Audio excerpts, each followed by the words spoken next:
Hello all, welcome to the channel. Today I'll be bringing you a run through of a unique little card game, Tech Exchange, the real time trading game. Now this is brought to you by designer Ben Cheung. This game takes up to 60 minutes. I think you can get this in about 30 minutes easily, and it plays 2 to 6 players. 5 to 6 player game, you will need 2 of these tech decks, and this is that light complexity game. Now it's quite unique, this tech deck. It is a standard pack of cards, but it has been modernized with a host of effects on them.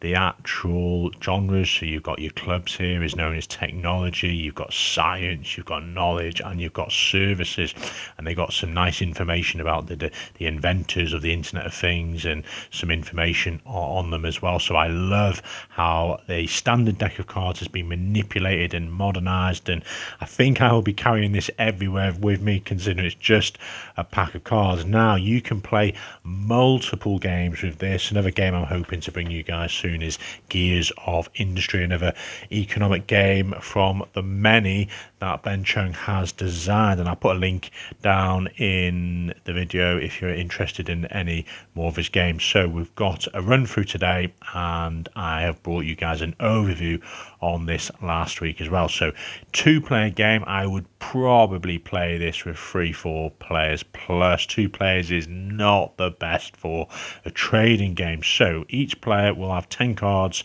dealt to them randomly in a 2-player game, 8 cards in any other player game, and you will take out the ones or the aces as they're known.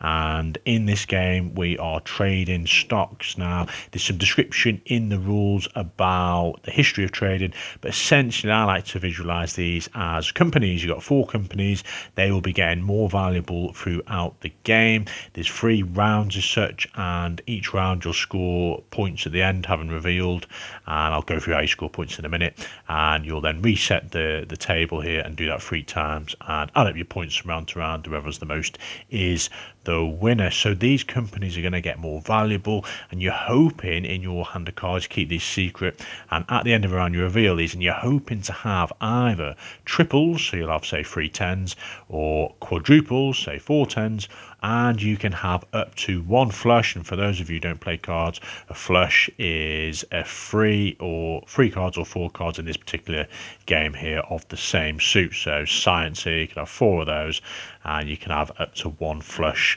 in your hand. Now you're trying to make these sets of triples, quads, and 1 flush to try and maximize your sort of shareholding of particular companies that are going to get more valuable throughout the game.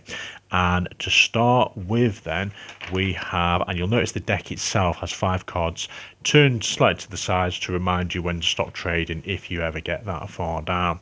So the first thing we're doing then is a trading phase, and we'll be exchanging cards between all the players. So I'm just going to kind of reveal these in this 2-player game. Now what have we got? So trading begins. These players are like, okay, obviously they can't see each other's cards. They're like, I'm really after, well, what have we got? So we've already managed to get a triple here, 3 11s.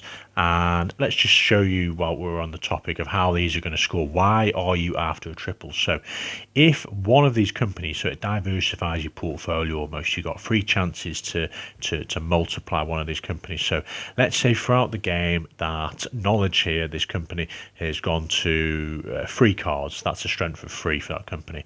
That means at the end of the round when you reveal, it'll be 3 times 3 cards here is 9 points. Now if it was 3 cards on services and that was the most valuable there, you wouldn't be able to multiply this particular set of 3 because you haven't actually got a service card. So that's why it's slightly harder to get triples and quads, but they give you more options to choose which one you're going to multiply. Whereas a triple flush here, you are committed to this company. So if it remains at a value of 1, 3 times 1 is 3 points. And as the game goes on, cards are going to come out and hopefully strengthen these. So these guys then, they're kind of happy with that, and maybe they're looking, maybe they're going to keep this 4 flush here. So they've kind of already got 2 and they want to maximize these here. So also another aspect of the game is the card effect. So let's take this software one here.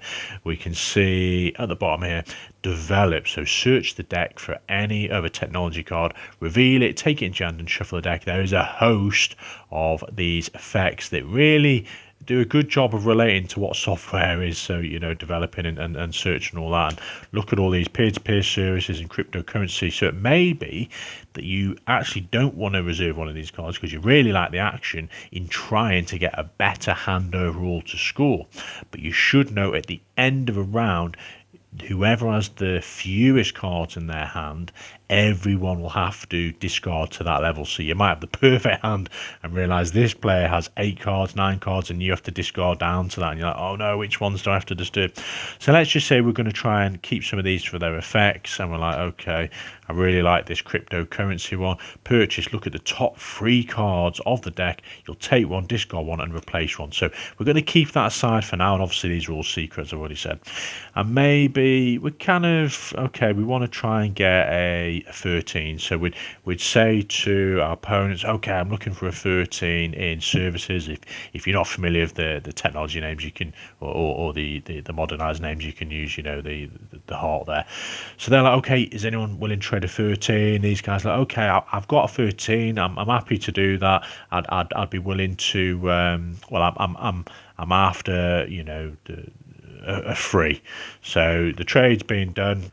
These guys would give them the 13. These guys would take the free. Now, you can do 1 card for 2 cards. That's kind of one of the rules. So these guys could offer up to 2 cards.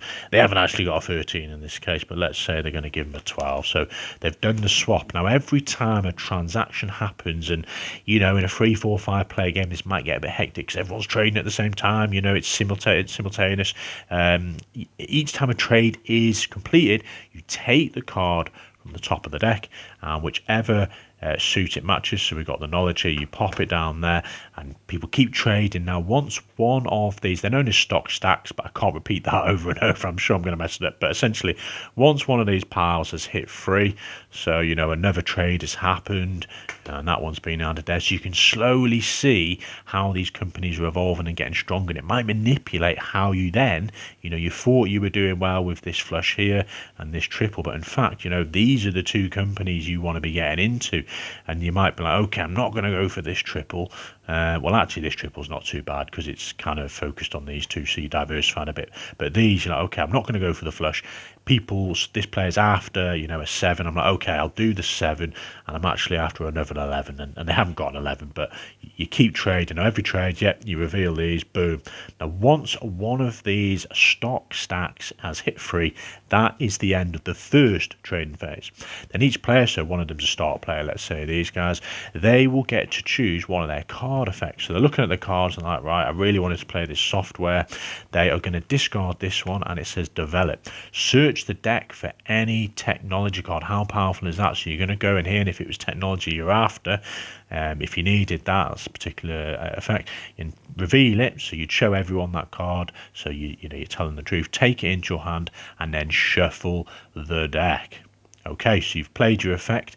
Now, the first 2 players, so if you play in a 2-player game, then you're both going to be doing this, but in say a 4 or 5 player game, the first 2 players to apply these effects, you don't need to, is going to reveal a card from the top, and they're going to place it out. So again, the strength of these companies are ever changing, and equally you replenish your hand with a card as well, secret.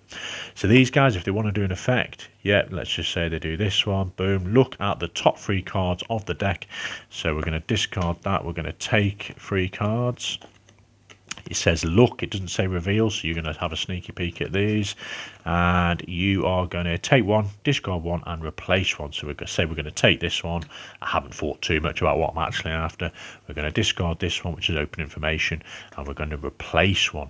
So that means we swap, say this one we don't want with that one, and this goes in its place. But interestingly, you know what that card is, and because we were the second person to do the effect, this is now going to play. So you could have manipulated that to increase the strength of a company. But obviously, if you're in a 4 or 5 player game, only the first 2 are going to do that. We then move on to the second trading phase. Now, this time, there is no, it won't end or trigger when a company's reached 3 because we're further on in the game. Instead, it will either finish when each player's like, you know what, I'm done trading, boom, end of that. Or if you ever get down to the last 5 cards. Once you've done trading, so let's say, oh, I'm after a 2. Oh, yeah, I'll do that for a 7. Boom, the trade has been completed. They add another card here for each transaction, so you can see the science is starting to come into play. Now, if, let's say, for example, these guys are like, okay, I've got a 2, they place it face down, and no one else is interested in that offer, they take it back into the hand. If for some reason, you know, they say a 2 and these say, yeah, I've got this and I'll trade it, until they place the card down, the transaction has not been completed. Okay, so once you finish that trading phase, the second one, you have one more chance to use card effects. So you'll be this first player plays this one and they carry it out. So it might be to exchange it, it might be to reveal it, it might be to discard it. So what we've got here, biometrics. So you name a value.